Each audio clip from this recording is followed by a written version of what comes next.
ఒకసారి దివంగత supreme court lawyer Ram జత్మల్ గారి దగ్గరికి ఒక వ్యాపారవేత్త వచ్చాడు.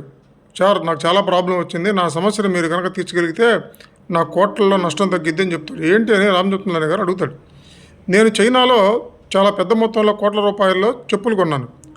ఆ చెప్పులకు భారత ప్రభుత్వం 100% ట్యాక్స్ వేసింది. అక్కడ చెప్పుల జత నేను 100 రూపాయలకు కొంటే ట్యాక్స్ 100 రూపాయలు కలుపుకుంటే 200 రూపాయలు దాని విలువ అవుతుంది. 300 రూపాయలకు అమ్మితే కానీ నాకు లాభం రాదు.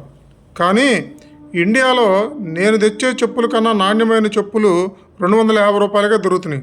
అలాంటప్పుడు 300 రూపాయలు నేను ఆ చెప్పులు అమ్మలేను. కాబట్టి 100 రూపాయలు కొన్న నా చెప్పులకు ట్యాక్స్ కనుక తగ్గినట్లయితే నాకు లాభం వస్తుంది.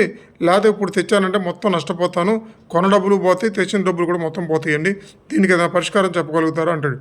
అప్పుడు రామ్ జత్మల్ గారు ఆలోచించి, నీకు వచ్చే లాభంలో 25% నాకు ఇస్తానంటే నీకు ఐడియా చెప్తాను అంటాడు. 25% కాదని 50% ఇస్తాను, నాకు లాభం రావాలి కానీ ఐడియా చెప్పండి అంటాడు. Very simple. ఎడంకాలు చెప్పులు మొత్తాన్ని ఒకసారి చెప్పులు తెచ్చుకో, స్క్రాప్ అని చెప్పు. స్క్రాప్ అని చెబితే దానికి ట్యాక్స్ 100% అలా 5% అయింది.